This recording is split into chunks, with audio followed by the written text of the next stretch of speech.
Bonjour. Bonjour. On se fait un coup de coude? Looking for myself, I'm staring at my shadow. Am I gonna be safe in getting through tomorrow? Sophie Camard, bonjour. Bonjour. Merci d'avoir accepté notre petite invitation. Avec plaisir. Pour rappeler, vous êtes candidate avec Michel Rubirola pour le Printemps Marseille Oui. dans le 1er et 7e arrondissement de Marseille. Ouais. D'abord, pour que les gens vous connaissent un peu mieux, qui vous êtes, Sophie Camard? Alors moi je me décris toujours comme une vieille néo-marseillaise. Je suis arrivée à Marseille en 2003 pour le travail. D'accord. J'avais des origines familiales quand même un peu à Marseille. Je suis née au Havre, Voilà. dans un autre port. J'aime bien Grand les... port français. J'aime bien beaucoup la mer, je fais de la plongée sous-marine, j'aime bien les ports, les bateaux, voilà. Je suis venue travailler ici, j'ai un métier assez engagé en fait. Je travaille dans un cabinet de conseil pour les salariés, côté salarié. Donc je travaille dans le privé, dans le monde de l'entreprise. Et je suis engagée voilà, sur des questions sociales liées au monde du travail. Et puis quand je suis arrivée à Marseille, j'ai été frappée par le besoin d'écologie. Donc voilà. Alors juste pour finir, je me suis engagée dans l'écologie et puis j'ai été élue écologiste à la région pendant quelques années. Et puis pour finir, après, quand il y a eu le succès de Jean-Luc Mélenchon, j'ai été son relais ici, en tant que députée. voilà, en tant que députée. Voilà. Et en quelle année vous vous êtes engagée vraiment en politique et qu'est-ce qui a été le déclic pour vous? Alors je me suis engagée chez les Verts à Marseille en 2007. Et pour tout vous dire, je me souviens très bien, c'était le jour de l'élection de Nicolas Sarkozy. D'accord. Je me suis dit non, ça va pas aller, il faut faire quelque chose. Parce que vous êtes vraiment, on va dire, écologiste. Oui. C'est vraiment de nature. Enfin, de nature. Enfin, Bah, c'est quelque chose qui votre identité, quoi. c'est toujours un peu le rouge et le vert, quoi. C'est-à-dire le rouge pour la question sociale et le vert pour l'écologie. Ouais, c'est un peu mes deux fibres. Et est-ce que vous avez un modèle, vous, en politique? Parce qu'il y a beaucoup de candidats, etc., qui ont des modèles. Est-ce que vous en avez un en particulier? Ou est-ce que c'est vraiment vous, personnellement, que vous dites je dois m'engager là-dedans? Ou c'est vraiment une inspiration C'est difficile pour une femme d'avoir des modèles parce Il y en a pas beaucoup, qu'il n'y ouais, en c'est a vrai. pas eu beaucoup. Alors il y en a plus maintenant, mais c'est toujours un combat pour une femme. À Marseille encore plus d'ailleurs. vrai. Hein, parce que... Et là, on a la chance, Mais entre là, guillemets, maintenant, d'avoir les deux premières exactement. au premier tour, Martine Vassal pour les Républicains et Michel Rubirola. Ça aussi, c'est du changement, c'est vrai. Non, j'avoue que je me suis beaucoup construite par moi-même en fait. Voilà, j'ai du mal à citer des modèles. Je me suis construite beaucoup toute seule. Et pourquoi vous avez dit, donc on le sait, vous êtes du Havre, Ouais. vous êtes né là-bas? Je suis née là-bas. Et pourquoi vous êtes engagé à Marseille et pas au Havre? Vous Ah, avez dit parce que vous avez que- des origines quand même marseillaises. Oui, mais tout simplement, je suis partie du Havre assez tôt, à 17 ans, pour mes études à Paris. Donc D'accord. j'ai fait le Havre, Paris. À Paris, j'ai eu des engagements dans le milieu étudiant. J'étais déjà bien militante en fait, hein, comme quand on est jeune, tout ça. On a envie de On s'engager. milite, les mouvements étudiants et tout. Et puis voilà, après j'ai commencé à travailler, j'étais encore à Paris. Et puis on arrive vers 30 ans, tout ça, Paris, ça devient poser. beaucoup moins drôle que quand on est jeune. Cool, Odile. Hein, et donc j'ai eu l'occasion de travailler à Marseille et effectivement j'avais une petite fibre familiale et affective avec cette ville quand même. Donc je ne suis pas arrivée ici par hasard. Et voilà quoi. Donc après je me suis réengagée en politique à Marseille, Alors dans ça, ma ville. Ça rentrer dans les détails pour les élections municipales parce qu'on va en parler dans une deuxième partie de cette interview. Mais pourquoi avoir choisi, entre guillemets, de rejoindre Michel Rubirola? Bah, Et non pas par exemple Sébastien Ball parce que vous dites écologiste. Ouais. Donc, Bah, vous savez, c'est comme dans les familles, il y a toujours des disputes. Parce qu'en fait, Sébastien, Michel et moi, on se connaît depuis 10 ans. Et en fait, j'ai rejoint Michel Rubirola tout simplement parce qu'on était d'accord toutes les deux qu'il fallait faire une liste de rassemblement. Donc en fait, il se trouve qu'on s'est retrouvés toutes les deux au même endroit parce qu'on avait fait le même choix de stratégie de vous rassemblement. avez les mêmes idées en tête. Les mêmes idées en tête. Et Sébastien, on lui a dit tout de suite, écoute, ce serait bien que tu viennes avec nous tout de suite parce que les Marseillais, ils veulent que ça change. Et pour que ça change, il faut qu'on soit tous ensemble. Voilà. Bon, ben, on l'a fait au second tour, c'est pas grave. C'est peut-être une question d'ego aussi. Parce qu'on entendait beaucoup oui, dans les deux paroles des deux. Oui, j'ouvre la porte à Michel Rubirola en tant que Sébastien Ball et Michel Rubirola qui disait j'ouvre la porte Ça, c'est les disputes Voilà. en politique. C'est vrai qu'il y a beaucoup de batailles d'ego, je reconnais, mais je pense qu'une des forces du printemps marseillais, c'est d'avoir dépassé ça. Voilà. Et d'être aussi un mouvement, on appelle ça un mouvement. Un c'est pas mouvement, parti, ouais. voilà. Très C'est collectif. Un mouvement qui est Très un peu collectif. sorti du chapeau parce qu'on n'attendait pas Michel Ah Ribirola. ouais. Et au final, elle est arrivée premier en tête Ouais. au premier tour. Et on va parler des élections municipales, Sophie Camard, si vous voulez bien, sur cette belle place derrière nous de l'Opéra. On va chanter? On va chanter. Sophie Camard, on se retrouve maintenant devant cette magnifique place de l'Opéra de Marseille, dans le premier arrondissement de Marseille. Votre secteur, premier et Exactement. 7e arrondissement. Pourquoi être candidate dans ce secteur, Bah déjà parce que j'y habite. tout simplement? Non mais vous plaisantez, mais c'est pas une petite affaire parce que tout Marseillais peut se présenter là où il le souhaite dans tout Marseille. Bien J'aurais sûr. pu être sur un autre secteur. Mais moi, ça me tenait à cœur parce que je trouve le premier secteur, c'est le cœur battant De de la Marseille. ville, c'est le plus beau. Et puis ce qui me tient très à cœur, c'est que c'est là qu'il y a eu le drame de la rue d'Aubagne. Et ça 2018. fait 2018.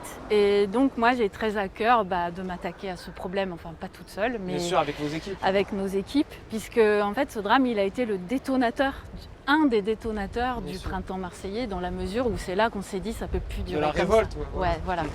Donc pour moi c'était très fort et très symbolique d'être dans ce secteur. Et surtout, c'est peut-être aussi un secteur où il y a deux sociétés qui Oui. vivent, on va dire. Oui. J'aime pas trop employer ce Non, moi terme, non plus, mais on va dire le bas de l'échelle et le haut de l'échelle dans le Oui. 7e arrondissement. Et c'est ça aussi, c'est peut-être un beau challenge de. Oui, exactement. Et du coup, moi, quand on m'a dit oh, tu vas aller dans le premier secteur, il y a les pauvres d'un côté, les riches de l'autre, et les gens se parlent pas. Et moi, j'ai dit mais non, mais on va pas opposer les gens entre eux. On va Les réunifier. plutôt essayer de les réunifier sur des sujets en commun. Et d'ailleurs, les résultats du premier tour sont intéressants parce que le printemps marseillais a fait des jolis scores, y Bien sûr. compris côté 7e. Et comme je dis 39% des toujours, voix. alors 39% c'est la moyenne Dans le des deux. secteur, ouais, voilà. Mais on a fait des scores inattendus, roucasse blanc quoi. Donc ça veut dire que la volonté de changement à Marseille, elle est très très Elle est forte de partout. et elle est de partout. Michel Rubirola, tête de liste du Ouais. printemps marseillais à la mairie de Marseille, est arrivé en tête Ouais. le soir du 15 mars dernier. Mhm. Est-ce que ça a été une surprise pour vous et quel a été votre sentiment au moment de cela? Bah, j'étais contente parce que c'est comme un pari réussi. Moi, je sentais quand même qu'on avait des retours de terrain Positif. très positifs. Et puis surtout, on était énervés par tous ces sondages, cette propagande qu'on sentait. Sondage, sur, vous parlez du sondage de la Provence et de IFOP qui oui, est placé enfin, Michel Rubirola 3e, C'est ça, c'est 2e ça. Stéphane Ravier et 1er Ouais, voilà. Martinez. Mais nous, on sentait que le terrain, il était différent. Nous, on était poussés par une vague, en fait. Et là, d'ailleurs, je sens qu'elle est encore plus grande, la vague, avec tout ce qui se passe. On va en parler, là. Mais, On va en parler bien sûr. Et du coup, ça a été comme la confirmation qu'on ne s'était pas trompé. Et personnellement, vous êtes arrivée première Oui. dans le premier et Oui. 7e arrondissement de Marseille avec plus de 39%. Oui. Meilleur score Oui. du printemps marseillais. Oui. Surprise encore une Eh fois, oui, je pense. oui, Votre j'étais- sentiment, fier de vous, enfin, entre guillemets, fier de vous et fier de vos équipes? Ah oui, oui, j'étais très heureuse, très émue parce que quand il se passe ça, on se sent des grosses responsabilités C'est ça, sur les exactement. épaules. Donc on se dit, les gens nous font confiance et voilà, il va falloir répondre à cette confiance. Marseille, une des villes la plus embouteillée d'Europe, Oui, avec un taux de chômage élevé, au-dessus de la moyenne nationale, un taux de pauvreté également Oui. élevé, parce qu'un quart de la population Mhm. est touchée par ce taux Ouais. de pauvreté. Mhm. Donc Michel Rubirola et vous-même, vous vous engagez à Marseille. Mhm. Comment vous comptez remédier à cela et principalement vous dans votre secteur?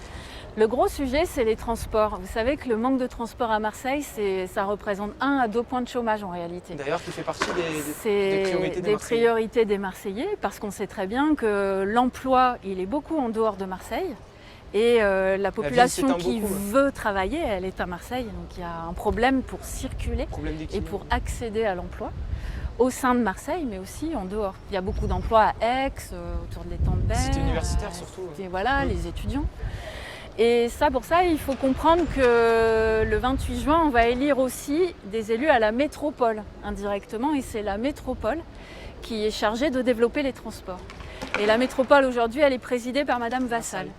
Et nous, ce qu'on lui reproche, c'est qu'elle n'a pas mis l'argent qui était prévu sur les transports. En fait, la métropole, aujourd'hui, c'est gouverné, c'est des compromis entre tous les maires de la Aux métropole. alentours, hein.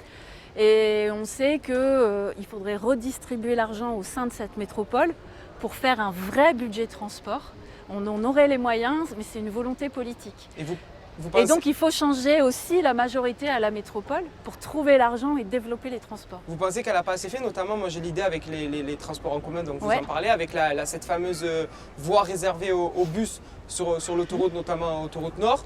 Les transports RTM maintenant qui se régit des transports métropolitains, c'est pas assez pour vous Non, bon, la régie, elle existe depuis très longtemps. C'est un outil, hein, simplement sûr, oui. de développement. Faire du bus et des autocars, je dirais que c'est le minimum vital. Mais on est dans une ville, quand on compare à Lyon par exemple, hein, pas très loin, où on a une majorité de transports par bus qui ne circulent pas assez facilement, qui ne circulent pas assez la nuit.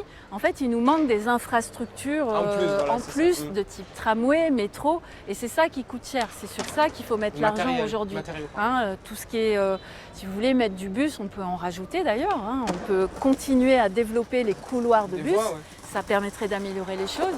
Nous, on défend un plan bus pour améliorer ça. Mais ce dont les Marseillais ont besoin, c'est du métro et du tramway. Et dans votre secteur, quel est votre programme, vos plus grandes lignes? Alors, nous, dans le secteur, on a un petit peu actualisé le programme par rapport à la crise aussi qu'on vient de vivre. Du coronavirus, bien sûr. Du coronavirus. Et donc, on a mis en un le rattrapage scolaire pour les enfants. Enfin, moi, dès que je suis élue, ma priorité, ça va essayer de voir tout ce qu'on peut faire pour les enfants l'été. Puisque là, il n'y a quasiment plus d'école pour les plus petits. Mais même si etc. Emmanuel Macron a Oui. rappelé que c'est le 22 juin, mais il y a déjà les conseils de classe qui sont passés. Oui, tout et ça. puis bon, il y a 2-3 mois, enfin, on est sur des âges où ça compte à cet âge-là Bien sûr. de ne pas aller à l'école. Donc, priorité au rattrapage scolaire.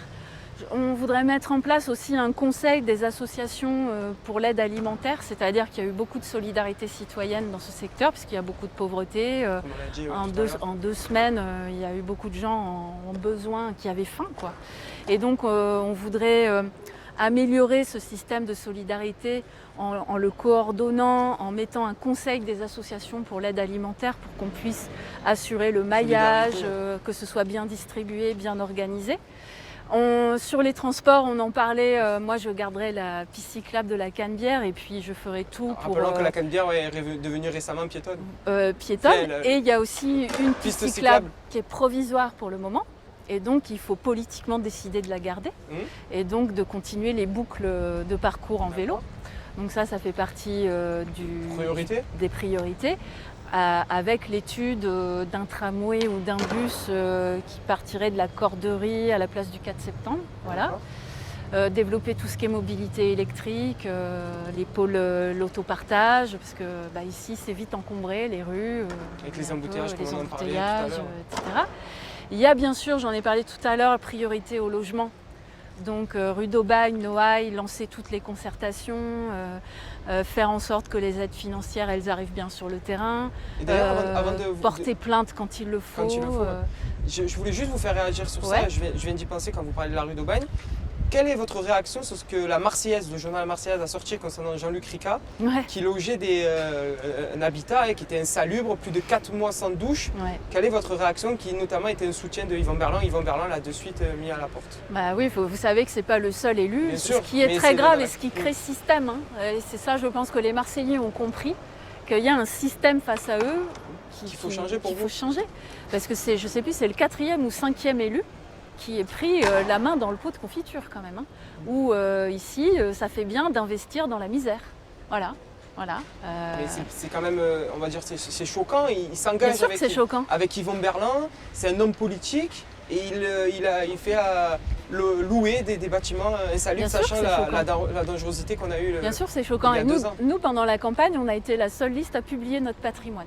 C'est-à-dire, on dit, voilà, il y a une telle méfiance maintenant vis-à-vis des élus de savoir ce que les élus ils ont comme investissement dans le logement.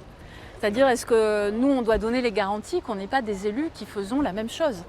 Donc on a publié notre patrimoine, d'être irréprochable, qu'on en finisse avec ce système complètement vérolé où il y avait une espèce d'entre-soi où ça fait bien d'investir sur du logement indigne. On se demande d'ailleurs si même il réalisait à quel point c'est choquant, quoi. C'est tellement naïf parfois, on se demande ce qui relève de la naïveté ou, je sais pas, de l'incompréhension humaine du problème. Un autre chiffre important, Madame Camar, au premier tour des élections municipales, 70% Oui. d'abstention. Ouais. Comment vous encouragez les Marseillaises et les Marseillais à venir voter, surtout les jeunes, parce que nous avons un public jeune? Comment vous encouragez les Marseillaises et les Marseillais jeunes à venir voter le 28 juin prochain?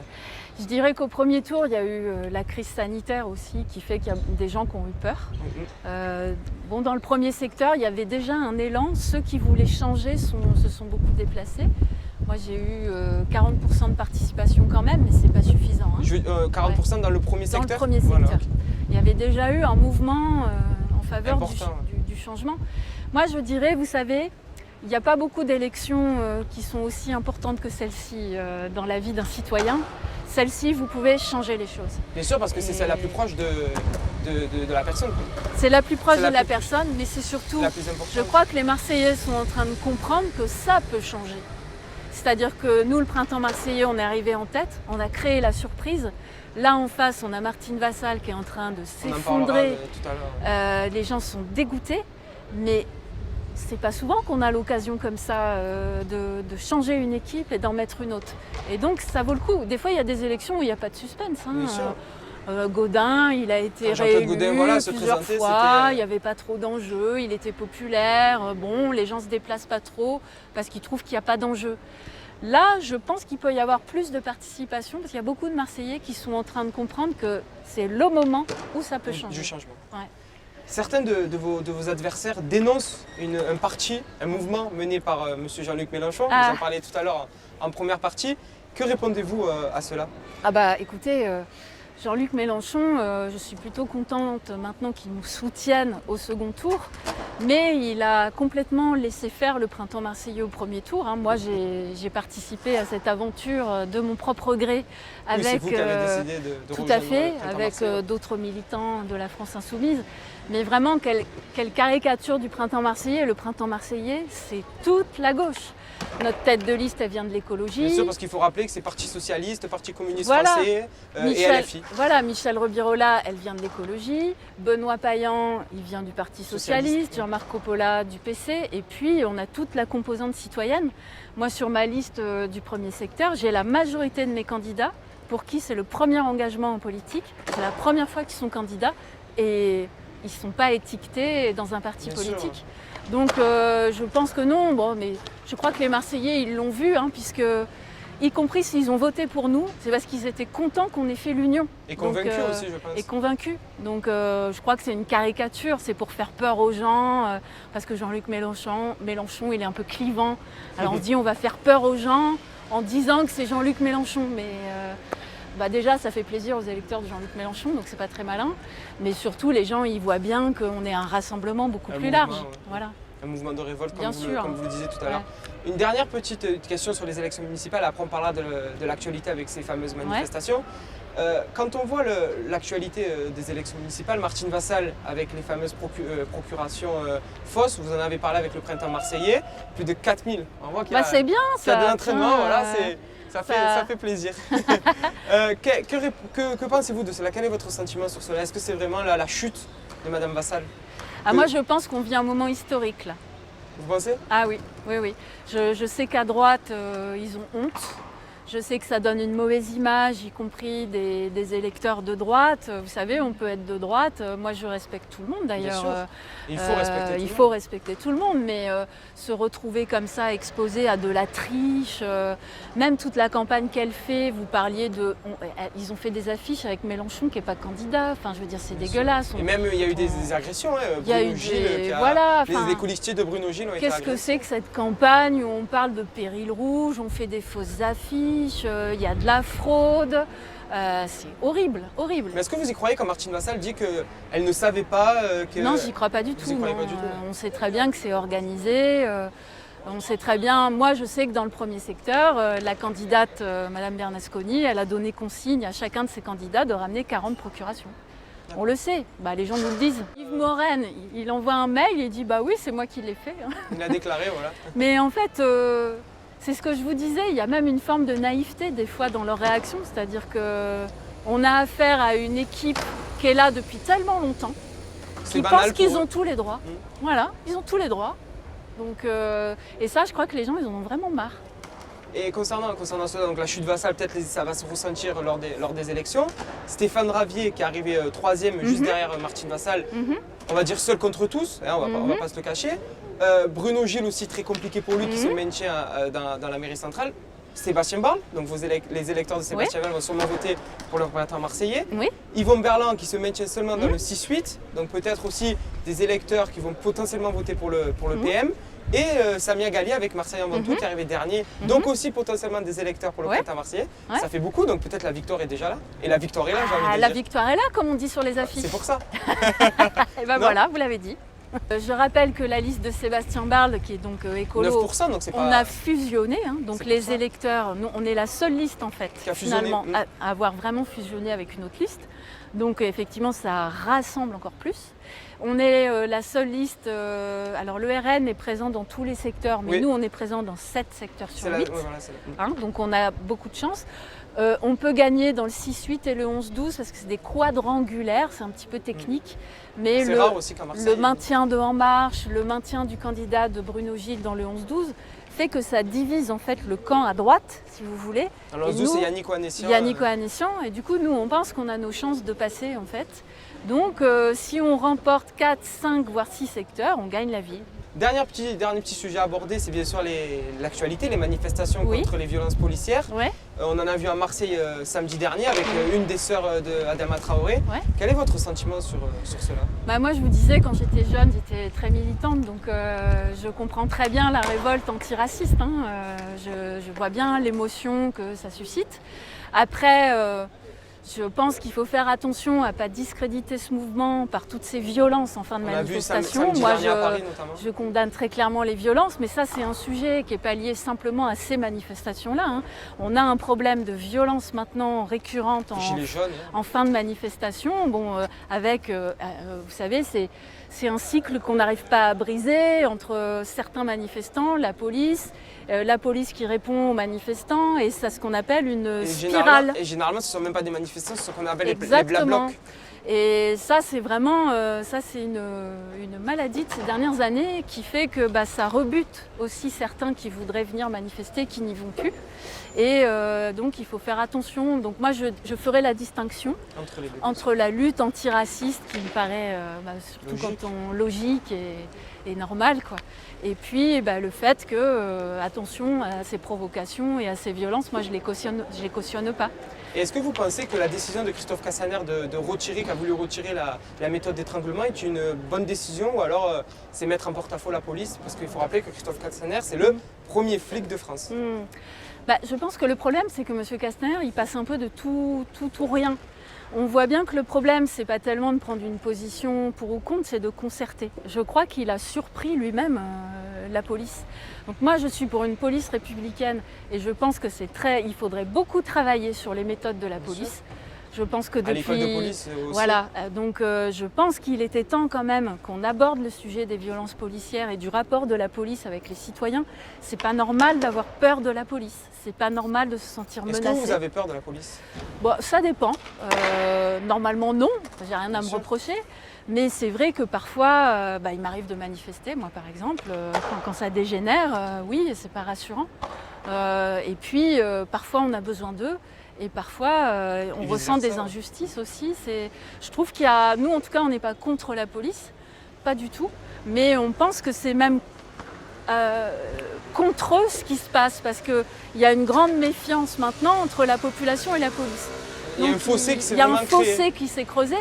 Et c'est pas dans leur intérêt, c'est ça que je veux dire. C'est pas dans l'intérêt de la police, on a besoin des deux camps. Voilà. Donc il y a beaucoup de travail à faire. Moi je reprocherais à M. Castaner de se réveiller maintenant brutalement. Mais il y a eu beaucoup d'affaires quand même avant, où il aurait pu peut-être plus progressivement travailler le sujet. Voilà. Je pense qu'il a été maladroit finalement, d'un coup comme ça, de se retourner, et il a pris ses troupes par surprise. Et qu'est-ce que vous pensez de la déclaration hier d'Emmanuel Macron sur ce sujet, en disant qu'il n'y a aucune statue, il ne faut pas renier l'histoire de France? Qu'est-ce que vous pensez de cela? Moi, je pense qu'on a toujours le droit de changer un nom de rue ou de rediscuter de notre histoire. Moi, je pense qu'il ne faut pas avoir de tabou. Il faut parler de tout. Après, comment vous dire, il faut qu'on arrive à faire ça dans le dialogue de tout le monde, c'est toujours la même Poser réponse. autour d'une table et parler. Voilà, discuter. Mais vous savez, moi-même à Marseille, je pense qu'il faut réfléchir à des lieux de mémoire.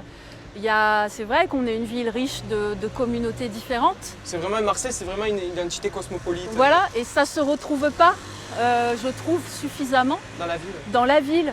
Mais ça se discute, hein, tranquillement. C'est pareil, on va pas se mettre à casser du mobilier urbain. Mais par contre, moi, je suis favorable à ce qu'on travaille, les lieux de mémoire, les noms de rues. Enfin, il y a Pour beaucoup travailler tout ça. de choses à faire pour redonner leur dignité à tout le monde. Voilà. Merci Sophie Camard pour Merci. cet entretien. Merci.